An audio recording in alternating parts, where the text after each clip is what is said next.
Bienvenue à une nouvelle émission du Visual Studio Talk Show, le podcast où on discute d'architecture logicielle avec la plateforme Microsoft.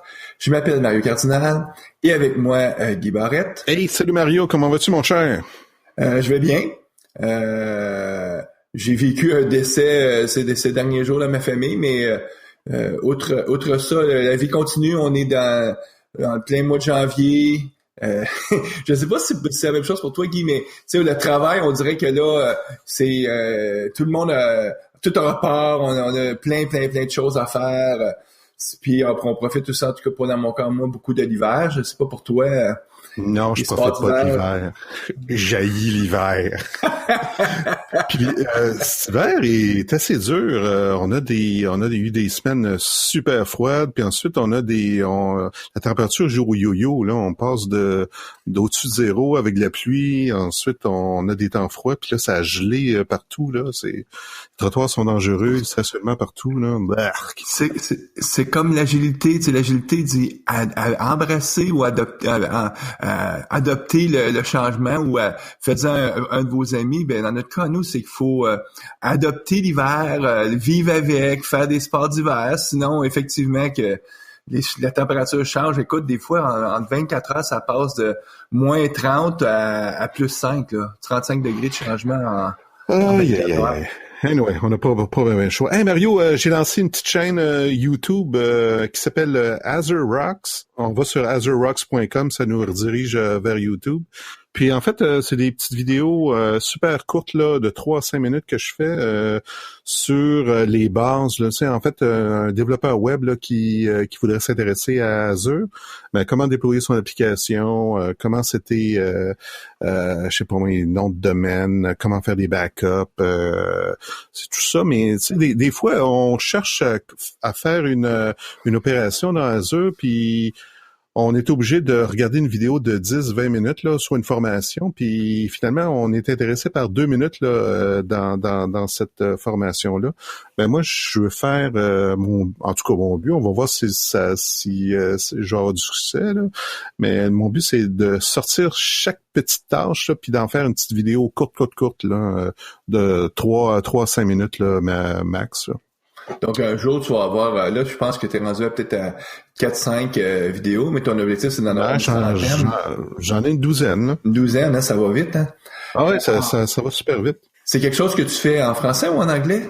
En anglais. En anglais. Mais même pour nos auditeurs francophones, vu que la vidéo, puis que tu vois toutes les étapes que tu fais, ils peuvent quand même suivre, là. Oh, oui, absolument, ouais. Oui, il y a François Boucher, Frank, qui lui a pris cette approche-là à peu près là. Lui, il a des vidéos d'un petit peu plus longues, là, à peu près une dizaine de minutes.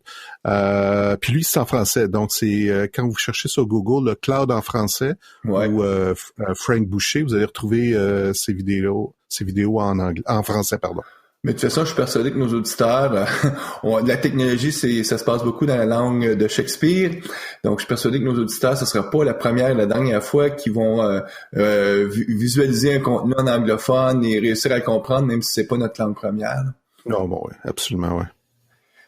Aujourd'hui, avec nous, notre invité, c'est Nicolas Plourde. Hey, salut Nicolas. Salut Mario, salut Guy. Ça va bien, Nicolas? Ça va bien. Et Nicolas puis là, on est un samedi matin. Ouais. Pour moi, je suis pas un... Toi, tu viens te lever, hein, je pense. Oui, hein? Tout à fait. Je sais pas s'il y a beaucoup de nos auditeurs qui sont sur ce profil-là, mais je suis vraiment plus un oiseau de nuit. Un peu comme mais je suis loin d'être d'une vedette rock, là, mais un peu comme les chanteurs rock. Le matin, j'ai la voix un peu rauque. Je m'éclaircissais la voix tout à l'heure. Moi, c'est totalement le contraire. Je suis un oiseau du matin. Oui. Nicolas, est-ce que t'es plus du matin ou un oiseau de nuit, toi? De nuit, définitivement. Donc, on t'a fait lever un peu plus tôt ce matin. On veut discuter avec toi de la plateforme Dynamics, CRM. Principalement la composante CRM de Dynamics, si je me trompe. Exact, c'est ma spécialité. Puis, la formule, c'est toujours la même, hein, l'émission.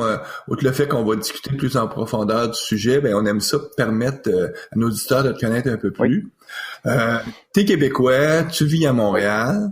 Puis moi, ben, je serais intéressé à savoir, Nicolas, tu travailles où? Parce que c'est probablement dans ton travail que tu as beaucoup développé ton expertise avec Oui, en Dynamics. effet, j'ai commencé comme consultant chez Kairos Canada. Il y a peut-être 6 ans de ça.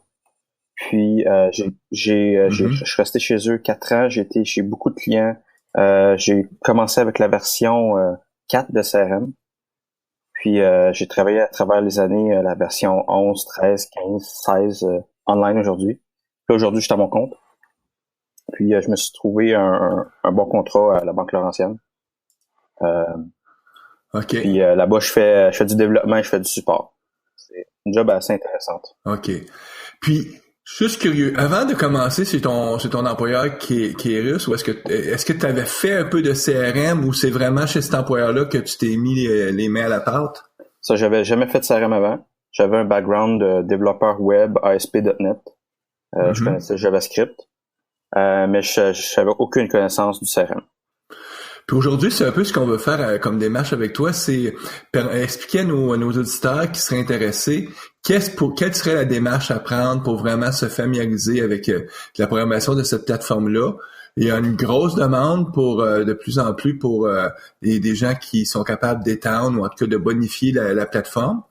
Puis malheureusement, il y a peu de gens qui prennent le temps de la maîtriser parce que les gens se concentrent plus sur une technologie générique, un peu comme .NET ou ASP.NET, mais ça vaut la peine là, des fois de spécialiser dans un créneau particulier.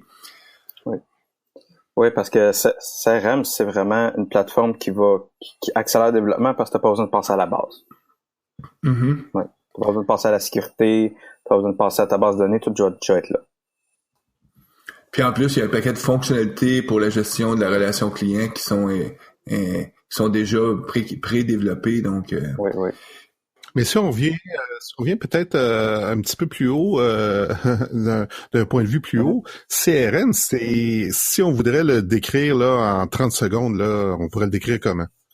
C'est une plateforme qui va te permettre de standardiser tes processus d'affaires, puis de permettre de te manager tes ventes, ton marketing. Puis cette plateforme-là, elle est disponible en 2 saveurs, c'est-à-dire que tu peux juste la consommer comme un service que Microsoft te loue au mois ou à l'année là, sur leur site, sur leur plateforme, avec leur plateforme Azure, ou tu peux l'installer localement chez toi on-premise, comme on dit en bon anglais. C'est ça, tu peux l'avoir online ou on-premise. J'imagine que le modèle online, c'est celui qui est le plus populaire ces temps-ci. Oui, en effet, parce que quand tu es online, tu peux réduire tes coûts d'exploitation, tu n'as pas besoin de manager tes serveurs. Ça, chez des petits clients, c'est vraiment un plus. Ouais, parce qu'il n'y a pas d'infrastructure à déployer, il n'y a rien à maintenir. C'est comme le bon vieux Exchange avant là, qu'on utilisait en entreprise, là, que la plupart des entreprises ont délaissé pour aller sur Office 365. Là. Donc, Donc, nous, ce qui nous intéresse, Nicolas, c'est prendre plus le point de vue d'un développeur, c'est-à-dire comment on programme pour la plateforme. Puis, avant de commencer l'entrevue, je voulais confirmer avec toi, on peut, à un haut niveau, on peut dire qu'il y a 2 façons ou 2 approches de programmation. Est-ce que tu peux nous présenter ces deux chemins-là qui peuvent amener à programmer la plateforme CRM? Oui. Donc, la première façon, c'est de prendre l'outil As-is, de commencer à le personnaliser, sans coder du tout. Puis la deuxième façon, c'est de prendre toutes les API qu'ils nous offrent, tous les services, puis de pouvoir intégrer d'autres systèmes au CRM. Donc, tu dis la première façon, c'est tu prends la plateforme, j'imagine que la plateforme expose un API, sur HTTP, enfin un API REST, puis tu appelles cet API-là? En fait, oui, tu as un API REST pour commencer, que tu peux utiliser pour faire ton développement JavaScript. Donc, tout ton front-end que tu veux faire, si tu veux intégrer des iframes ou si tu veux avoir des choses dans ta page pour interagir avec tes usagers. Donc ça, c'est une approche que j'imagine qui est probablement la plus populaire, ou c'est la deuxième qu'on va présenter plus en détail qui est plus populaire? C'est un mix des deux. C'est un mix des deux. Puis la deuxième, si on la rappelle, c'est étendre la plateforme en venant rajouter ajouter des nouvelles composantes, si je me trompe. Oui, des nouvelles composantes qu'on appelle des plugins. Ça permet d'injecter du code C# dans l'application. Parce que faut rappeler que CRM, c'est une application qui va être faite en ASP, mais qu'on peut pas ouvrir. On peut pas aller modifier le code à l'intérieur. On est obligé d'ajouter des choses par-dessus. Ouais, un peu comme Office 365, tu peux créer tes additions, là, mais c'est d'autres sites web que tu vas créer, que tu vas déployer, puis qui vont fonctionner main dans la main avec la plateforme. Dans ce cas ici, est-ce que c'est aussi ce même modèle-là, c'est-à-dire c'est des sites web que tu vas créer, ou c'est vraiment des composantes .NET que tu dois après ça déployer? Ça dépend toujours des besoins. La première chose qu'on essaie de faire, c'est de voir si on peut pas tout intégrer dans la plateforme de Dynamics. Parce que tu peux facilement mettre des pages web à l'intérieur ou des portals pour que les gens puissent accéder au CRM et qu'il y ait un différent visuel. Puis là, cette approche-là, c'est pas tant de la programmation, beaucoup plus comme de la configuration où tu vas finalement utiliser les fonctionnalités qui sont présentes. Mais c'est pas à négliger, là. Tu peux faire beaucoup de choses, j'imagine, par ce chemin-là. Oui, tu peux faire vraiment beaucoup de choses rien qu'en configurant sans avoir à coder. Donc, est-ce qu'on peut, vite, essayer de voir c'est quoi les choses les plus standards que les gens vont faire? Tu as parlé d'ajouter une page web, donc si tu peux à travers un mécanisme comme un wiki, ou c'est vraiment que tu dis tu veux ajouter des pages web sur ton site? Ben, si on commence vraiment à la base, là, tu sais, les premières choses que tu vas faire quand tu vas apprendre CRM, tu vas commencer par prendre un formulaire, mettons le formulaire des comptes, puis tu vas commencer par bouger des champs à gauche à droite, en enlever, en ajouter. Okay? Donc, juste changer l'apparence visuelle. Oui, juste changer l'apparence visuelle pour commencer. Okay. Ensuite, tu vas vouloir créer des nouveaux champs. Tu vas peut-être vouloir des nouveaux montants, des nouveaux champs d'adresse. Ça peut vraiment être n'importe quoi. Un lien vers une autre entité. Mettons les contacts. Tu vas peut-être vouloir un autre champ de contacts. Mais là, quand tu veux créer un nouveau champ, tu as la partie visuelle, mais il y a le schéma de BD en arrière. C'est-à-dire que le produit est fait en sorte que si tu disais un nouveau champ, lui, il fait comme les deux opérations. Il va t'amener à confirmer qu'est-ce qu'il faut, l'information qu'il faut pour qu'il sache où mettre le champ dans la BD, puis après ça, où le mettre dans quel formulaire. Oui, il va te demander les informations de base via l'interface graphique. Donc, tu entres un nom. Ensuite, tu vas entrer le type de champ que tu veux mettre. Donc, est-ce que je veux une ligne? Est-ce que je veux un champ texte? Un numéro? Une liste de choix? Okay. Puis t'en as plein comme ça. Puis, quand tu vas faire save, lui, il va aller ajouter ça à la base de données. Donc la personne qui devrait faire ça, c'est plus un business analyst, un analyste d'affaires peut-être, c'est pas nécessairement un programmeur. Normalement, c'est l'analyste d'affaires qui va plus gérer ce côté-là. Mais les développeurs, ils vont parce que t'as pas besoin de notion de développement là. Non, c'est ça, t'as pas besoin d'outils de développement pour ça. OK. Mais pour commencer à apprendre à te développer là-dedans, il faut que tu comprennes ça. OK. Donc, un développeur va falloir qu'il maîtrise cette partie-là, parce que est-ce que tu dirais que 80% des déploiements qui existent aujourd'hui de Dynamics CRM, les gens ont juste fait cette paramétrisation-là et n'ont pas senti le besoin d'aller plus loin, puis ça a été satisfaisant pour eux autres, ou ton expérience, c'est que c'est pas vrai, c'est pas 80%, c'est juste 20% par exemple, puis il y a 80% qui vont quand même vraiment développer leurs propres composantes? Bon, c'est une bonne question. Parce que moi, d'habitude, quand j'arrive dans une compagnie, la compagnie a quand même beaucoup de besoins, puis elle requiert de moi que je fasse de la personnalisation puis du code. Mais ça m'est arrivé d'arriver chez des clients où il y avait vraiment pas beaucoup de personnalisation. Tout ce qu'ils voulaient, c'est ajouter une petite fonctionnalité qui prenait quelques heures à faire ou un rapport. Puis juste, ils savaient pas comment le faire, ils savaient pas comment paramétriser la plateforme pour être capable de faire ce rapport-là, ou pour, comme tu disais, ajouter un nouveau champ, ou déplacer des champs dans les écrans. Il y a des gens vraiment débrouillards qui vont commencer à explorer la plateforme et qui vont comprendre comment ça fonctionne.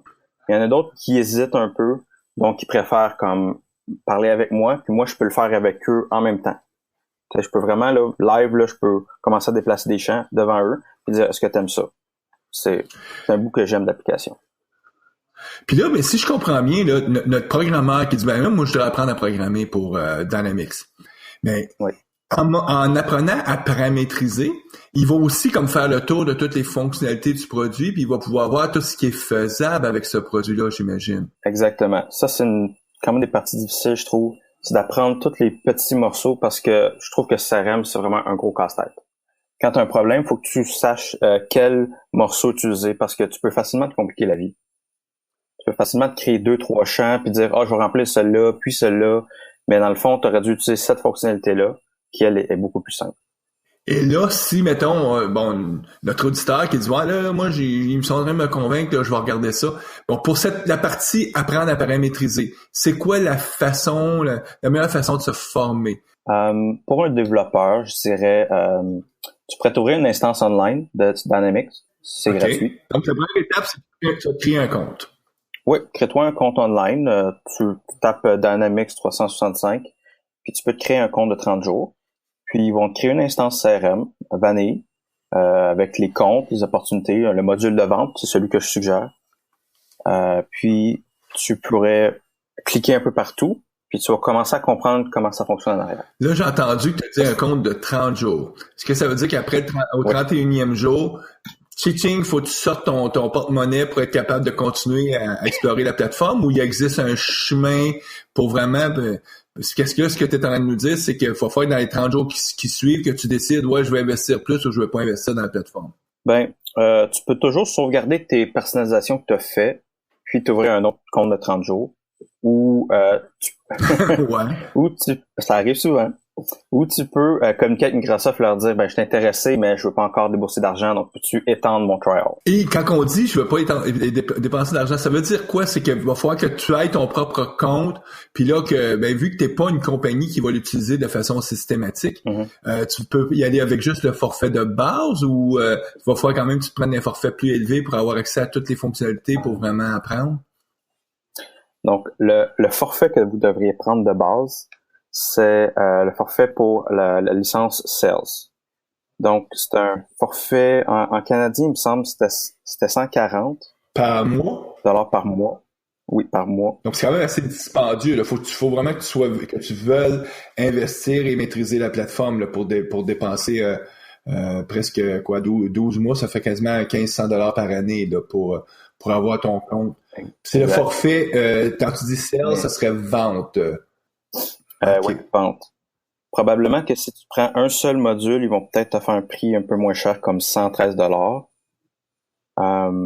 Sinon, tu as la licence qui appelle Team Member, membre d'équipe, qui est à 10 $ par mois. Mais ça, c'est une licence avec fonctionnalité réduite.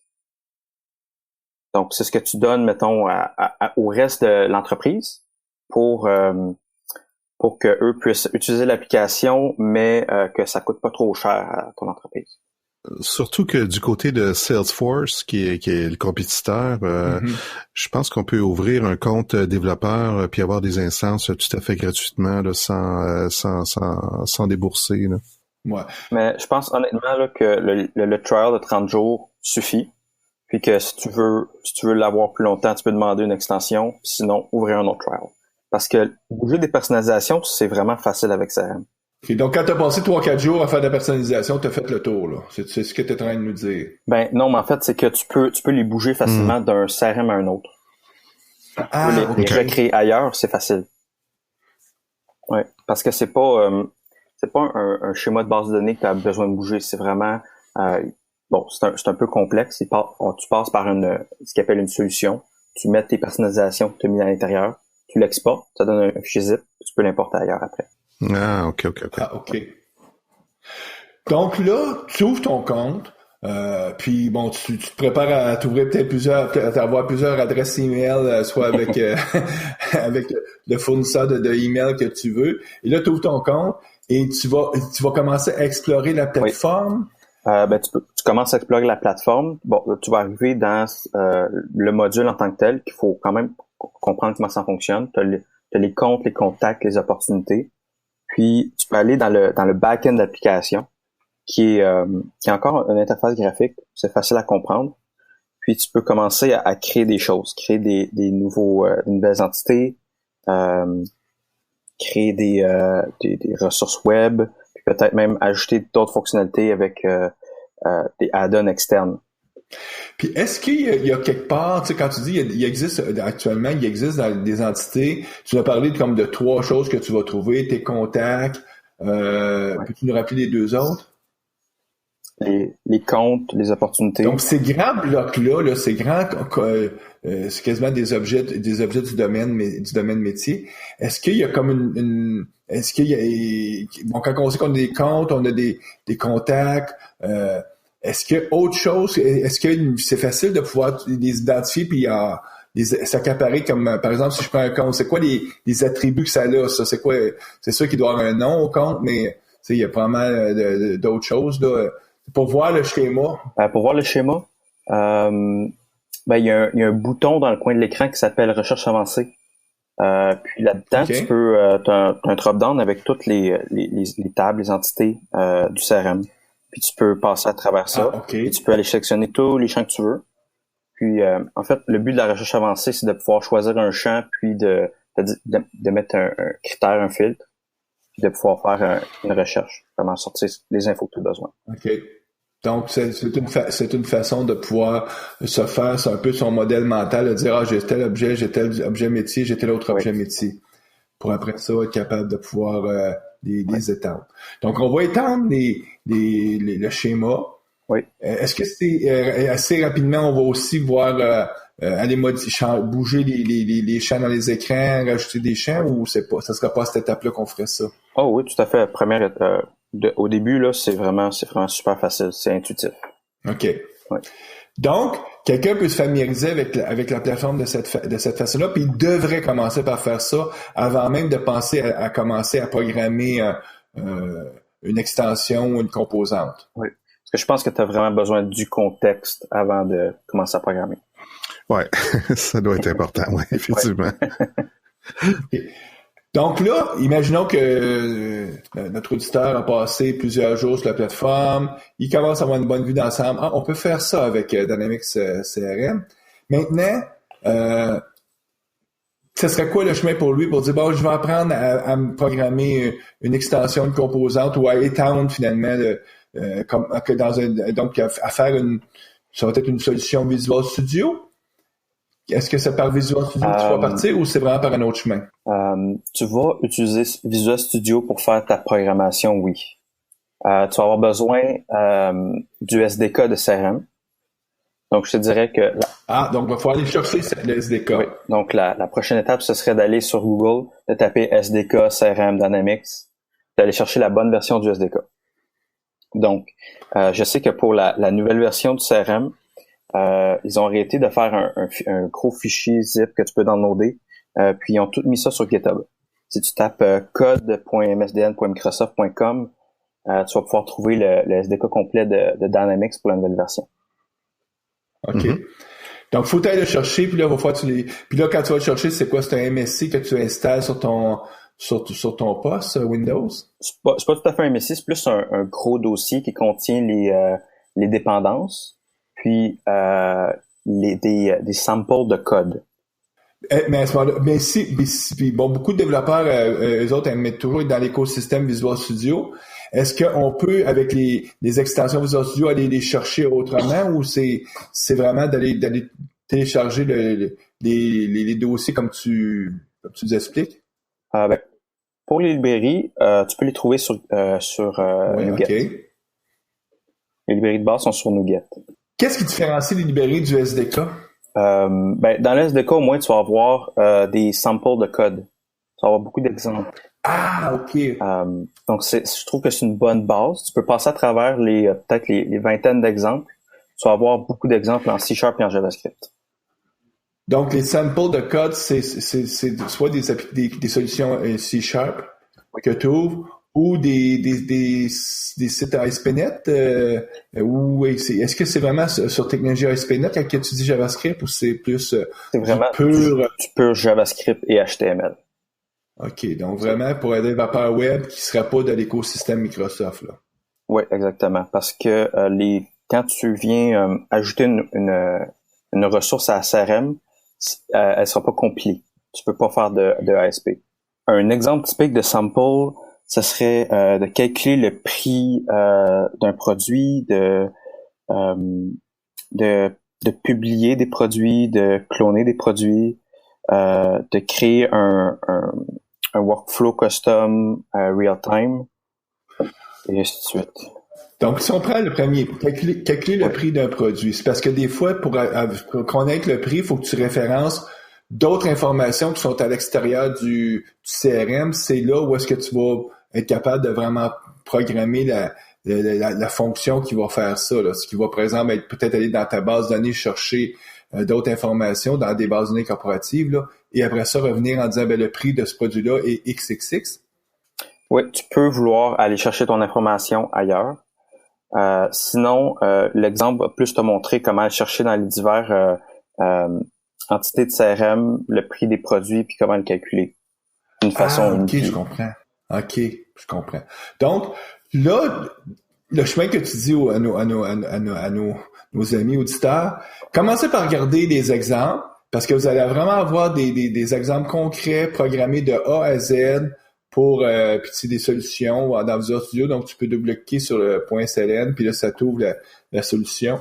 Tu es capable de regarder qu'est-ce que ça fait, puis avoir une idée de qu'est-ce que c'est programmer une solution. Exactement. Un plugin, en fait. Ce serait le bon terme. Un plugin. Oui. OK.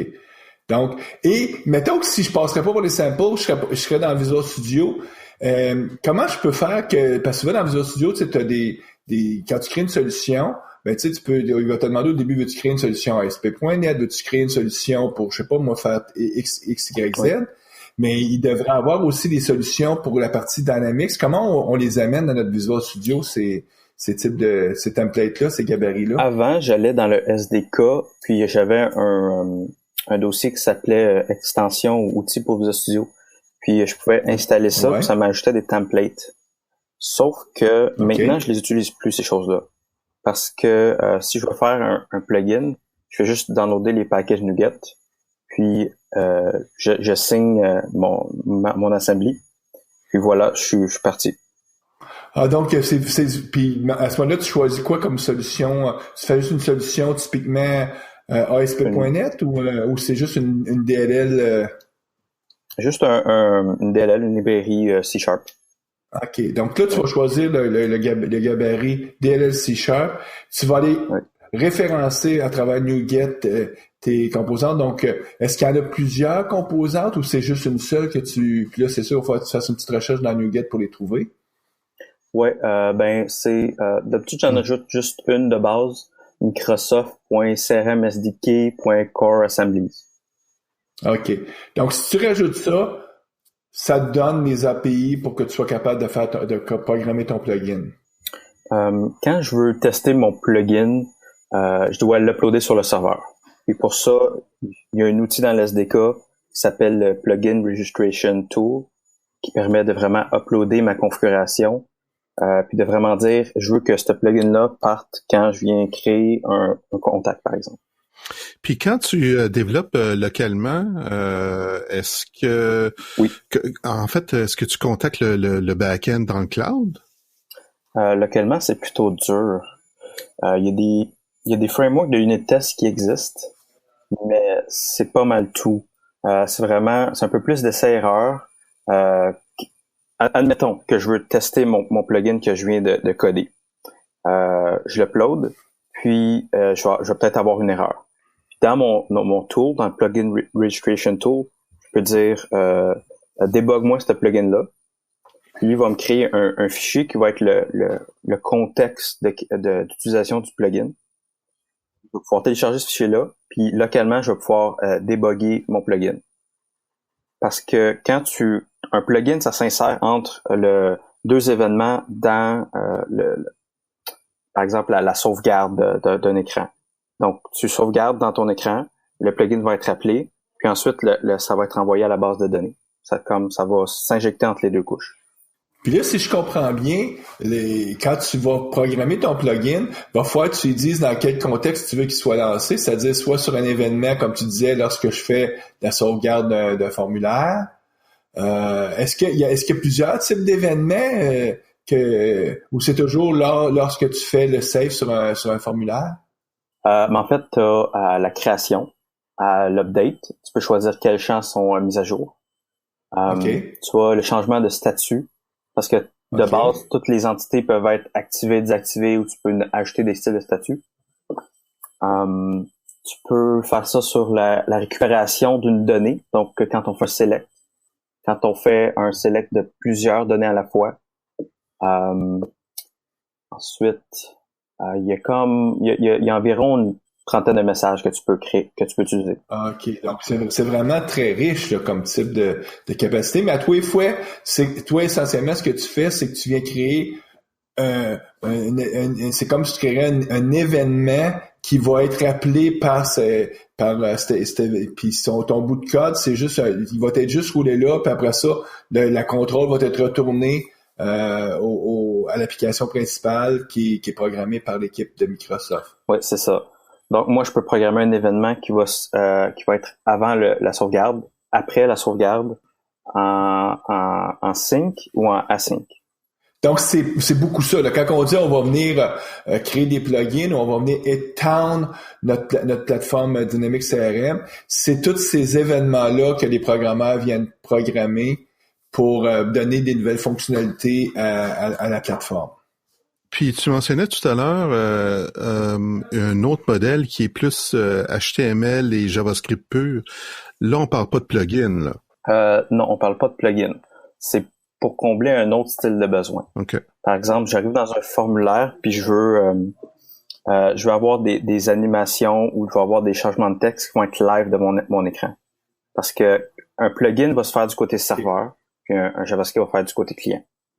Pour le JavaScript, tu peux en fait insérer un JavaScript dans un formulaire. Tu définis est-ce que je veux que ça exécute au chargement, à la sauvegarde ou au changement de tel champ. En fait, si je comprends bien, tu insères ton HTML puis ton JavaScript directement dans les pages existantes. C'est pas comme si tu devais hoster ces nouvelles pages-là sur un autre site. Donc, ça vient s'intégrer. Oui, ça vient plus s'intégrer. Mais en même temps, tu as aussi l'option de créer un HTML que tu peux appeler dans un iframe qui va être dans un formulaire. Ouais. OK, lui, il est hosté ailleurs. Lui peut être hosté directement en CRM ou l'iframe peut pointer vers un autre site web de la compagnie. Puis j'imagine que ce modèle-là, il fonctionne ici parce que actuellement, ton CRM, il parce que, tu sais, les premières choses que moi, je suis en train de me dire, c'est, ouais, mais là, quelqu'un de malicieux pourrait mettre du code qui fait des choses pas correctes. Mais la réalité, c'est que les programmeurs sont engagés par les organisations, puis c'est testé avant de s'en aller en production. Donc, il n'y a pas de besoin de mettre tous des mécanismes de protection contre tous les hackers qui existent de la planète, parce que souvent, ta plateforme, elle va être visible d'Internet, mais tu vas contrôler sa sécurité. En fait, la plupart des CRM sont gardés à l'interne. Mm-hmm. Puis quand tu veux le mettre visible à l'externe, tu vas vraiment te faire un portail, puis tu vas limiter les accès aux gens. Ça va jamais être comme Facebook, là. Ouais, puis c'est sûr qu'un programmeur comme ça, c'est pas par l'externe qui va rentrer, ça serait toujours par l'interne avec les droits. Puis à ce moment-là, tu es sûr qu'il n'y a pas quelqu'un qui va venir insérer du code malicieux, là. Ouais. Et encore là, le code malicieux, SQL Server va quand même détecter ça puis va l'empêcher. Mm-hmm. Si tu vas faire de l'injection, donc. Tout à fait. Puis eux-mêmes, j'imagine aussi les gens chez Microsoft eux-mêmes doivent avoir essayé de sécuriser au maximum là, les plateformes, mais ils veulent te donner quand même des capacités d'extension ou de créer tes propres plugins. Oui, ça se hack pas facilement, là. Tu vas vite le voir, là, quelque chose qui cloche. Donc là, ce que je comprends, c'est qu'il y a deux catégories de plugins. Tu as des plugins serveurs que tu programmes en .NET, du C#. Donc, comme tu as dit, tu fais une librairie .NET et tu vas chercher les composantes NuGet. Une seule composante, celle qui est pour CRM, tu l'installes, puis à partir de là, dans ton cas, tu vas être capable d'activer parce que toi, ce que tu vas faire finalement, c'est probablement faut que tu aies une signature de méthode standard pour dire je réponds à tel événement. Puis à ce moment-là, tu vas mettre le code qui doit faire la fonctionnalité que tu veux. Tu compiles ça, tu redéploies avec l'outil que tu nous disais et tu te croises les doigts que tout marche bien. Si ça marche pas bien, que tu veux déboguer, tu peux toujours récupérer ton contexte, le ramener localement, puis déboguer pas à pas sur ton poste, mais avec le contexte. Puis Mais puisque c'est assez court, le code que tu fais, là, j'imagine tes événements, là, c'est pas, tu dois pas voir ça du code événementiel qui fait 600 lignes de long, là.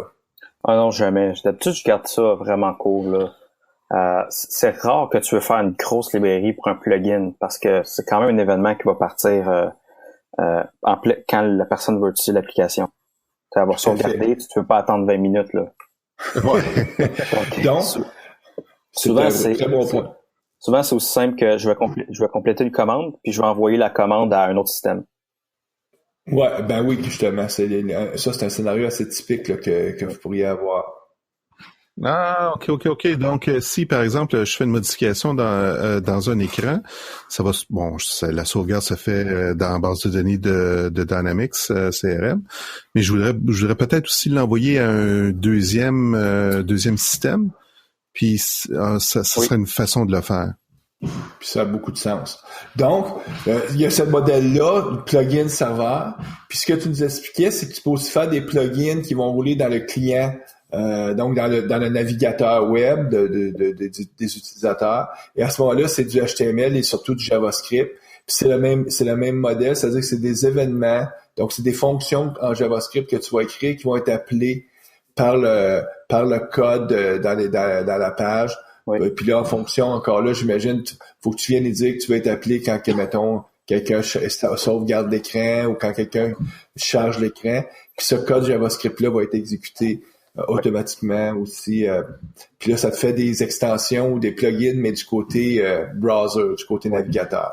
Et il faut faire aussi attention pour le JavaScript parce que c'est pas nécessairement du JavaScript avec du query. Pour que ce soit supporté par Microsoft, tu dois passer par leur interface.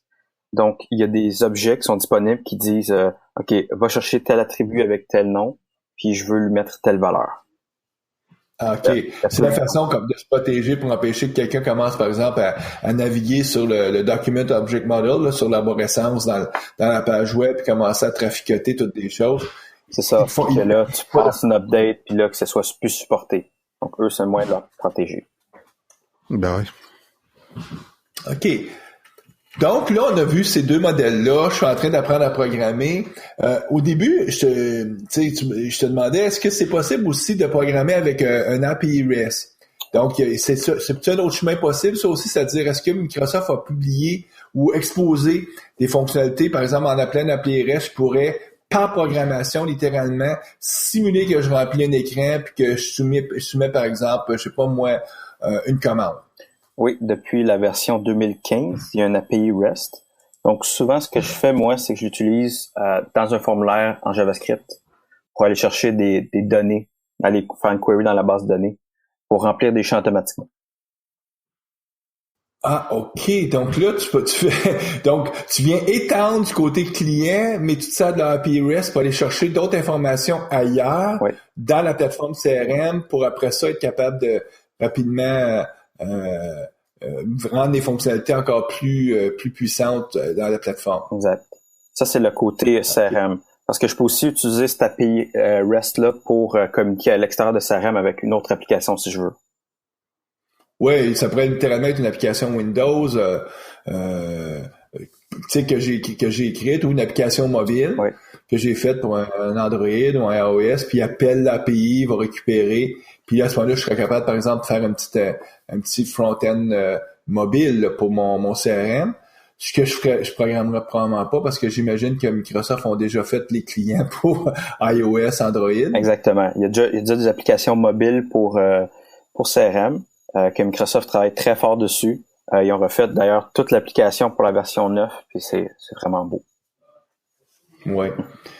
Mais si jamais j'avais le besoin, là, je pourrais le faire. Puis ça donne surtout beaucoup de capacité d'intégration avec tous mes systèmes du patrimoine qui, pour X raison, à un moment donné, mettons que j'ai un autre système qui crée, je sais pas moi, une demande de changement ou une demande de... Puis là, ben ce système-là voudrait avertir le CRM, ben voici maintenant, il y a une nouvelle opportunité, par exemple. Ben là, avec l'API REST, c'est facile de pouvoir connecter les deux systèmes ensemble. Oui. En fait, il y a vraiment beaucoup d'options parce que tu as aussi ce qu'on appelle des actions, des custom actions. Puis ça permet d'exposer, par exemple, un mot par l'API. puis dire tu peux appeler cette action-là à l'extérieur du CRM. Donc, ça, c'est juste de la configuration. Puis donc, quand tu fais ça, c'est comme si tu viendrais créer, personnaliser l'API REST pour dire, je veux maintenant que ce mot-là, ça soit une commande et que à travers les commandes HTTP, que je sois capable d'appeler cette commande-là de l'extérieur. Par exemple, j'ai un site web WordPress, puis dedans, j'ai envoyé-moi un commentaire, OK? Qui a 3 champs. Tu as la description, tu as le courriel, tu as le nom de la personne. Moi, je peux me créer une action qui est créer commentaire dans CRM. Puis, dans cette action-là, je dis, j'ai 3 points d'entrée qui vont être mes 3 champs. Puis, je peux utiliser ces champs-là qui vont être typés dans l'action en tant que string. Dire, je veux créer un commentaire dans CRM, puis remplis-moi ça automatiquement. Puis ça te permet de connecter à ce moment-là ton engin de WordPress avec ton CRM. Ouais. Puis le seul code que tu as à faire est du côté WordPress. Tu as juste appelé l'API REST. Puis du côté CRM, c'est juste la configuration que tu viens de faire. OK. Donc l'API REST, il y a déjà des fonctionnalités de base très puissantes et tu peux facilement l'étendre avec ces custom actions-là. Donc ces actions, comment on traduirait custom? Personnalisable. Ouais, personnalisable. Oui. Mais là, Nicolas, avec cette API-là, est-ce qu'on peut faire les mêmes fonctionnalités que si on était dans l'interface standard, c'est-à-dire, je sais pas moi, ajouter un client ou quelque chose comme ça? Ou... De mémoire, j'ai juste utilisé le côté le CRUD, le Create Update Delete, sur cette API-là. Pour le reste, mettons, si je veux calculer le prix d'un produit, je pense que tu pourrais te débrouiller en manipulant un peu les données, en changeant un peu ton design, ton architecture. OK. Mais si tu veux vraiment faire un bout de code qui est vraiment une petite extension événementielle, t'es mieux justement de déployer sur le serveur ton plugin. Oui, le plugin, je trouve que c'est une solution quand même élégante, mais ça requiert beaucoup de connaissances. Ça requiert un programmeur comme moi. Ouais. Tandis que Microsoft a vraiment des petits outils dans le CRM comme les actions, comme les workflows, pour permettre aux gens qui n'ont aucune connaissance de faire un peu de programmation. Donc, les analystes, comme Guy disait un peu plus tôt, là, qui sont ceux qui vont vraiment faire plus la paramétrisation du CRM, puis qui connaissent absolument très, très bien le domaine métier. Oui, c'est ça. OK. Donc, qu'on s'en rappelle, on est dans Visual Studio, il n'y a pas vraiment, mais tu sais, tu vas aller chercher le SDK, mais c'est plus des samples et tout, parce que maintenant, tu n'as pas à installer quelque chose dans ton Visual Studio pour être capable de faire du CRM, c'est juste d'aller chercher les NuGet, puis et tu peux pouvoir littéralement commencer à programmer. Puis, comme tu nous disais au début, ben vous êtes mieux de commencer à apprendre la paramétrisation. C'est comme ça que vous allez avoir vraiment une vue d'ensemble sur les fonctionnalités du produit, sur tous les types de je dis objet, mais il y a un autre mot plus précis là, quand tu disais pour les données que tu as dans ton CRM. Donc, puis, il faut que tu commences par maîtriser ça en premier lieu. Oui, tout à fait. Sinon, tu vas vraiment être perdu. Puis tu vas peut-être programmer des choses qui existent déjà en CRM qui sont vraiment faciles à faire. Mm-hmm. Donc, toi, ça fait maintenant, quoi, plus de 10 ans que tu travailles sur la plateforme CRM ou presque un peu moins de 10 ans? 7 ans. 7 ans. Donc, si tu compares les premières années quand tu as commencé, c'est sûr que ta plateforme était moins puissante, mais tu dois avoir fait de ce type de, je sais pas si on peut dire d'erreur, mais d'apprentissage, ou est-ce que on essaye quelque chose, puis à un moment donné, se rendre compte, disant, là, j'ai pris un chemin trop long pour rien? Oui. C'est sûr que je suis devenu meilleur à dire comment est-ce que je le fais. Est-ce que je le fais un plugin, un workflow, un JavaScript? Ça va être quoi l'expérience. Problème? C'est ça, c'est l'expérience. Parce que il faut aussi considérer est-ce que je vais avoir un autre système en back-end qui va aller communiquer avec mon CRM. Dans tel cas, ben là, le JavaScript va pas être appelé, lui. Tu vois? Donc, tout à fait. Je te dirais que quand même CRM, ça prend quand même un peu d'expérience avant de vraiment savoir qu'est-ce qu'on fait. Mais quand on commence, créer des entités, créer des champs, faire des JavaScript et des plugins, ça va bien aller. Oui. Donc là, tu viens vraiment de lister les choses importantes. Les entités, les champs, les plugins, et les plugins serveurs et les plugins clients en JavaScript. Oui. C'est vraiment ça la vie d'un programmeur, c'est de maîtriser toutes ces entités-là, ou en tout cas ces types d'objets-là qui existent dans la plateforme. Oui. OK, ben on te remercie beaucoup, Nicolas. Ça fait vraiment, en tout cas pour moi, ça me permet de mieux comprendre qu'est-ce qu'on peut faire avec la plateforme. En terminant, Nicolas, est-ce que tu as soit des outils ou ça peut être même des sites web, quelque chose à recommander à nos auditeurs pour ceux qui, entre autres, nos auditeurs qui vont s'intéresser beaucoup à Dynamics. Donc, qu'est-ce que tu leur recommanderais? Oui, donc l'outil essentiel que moi j'utilise tous les jours s'appelle la XRM Toolbox. On peut la trouver sur GitHub. Ça regroupe une cinquantaine d'outils pour le CRM. Pour faciliter la personnalisation, pour que les choses soient plus rapides. On va mettre, nous, le lien là, sur notre page web, donc ça va être encore plus simple pour les auditeurs de le trouver. Donc ça, c'est le premier outil que tu utilises à tous les jours. Est-ce qu'il y a un autre outil aussi que tu utilises? Un autre outil que j'ai découvert cette année que j'aime bien s'appelle Sparkle. Ça permet de créer des plugins et des ressources, des JavaScript pour CRM plus facilement. Puis c'est un outil que j'aime beaucoup parce que ça vient corriger des petites pas des erreurs, mais des problèmes que je rencontre souvent avec le développement. OK. Donc, on va aussi mettre le lien là, pour l'outil, c'est Sparkle. Ben, encore une fois, on te remercie, Nicolas. Ouais, c'était super intéressant. Puis, merci de m'avoir invité. Oui, tout à fait. Puis nous, ben, on va souhaiter bonne programmation à nos auditeurs. On va les revoir le mois prochain. Au revoir.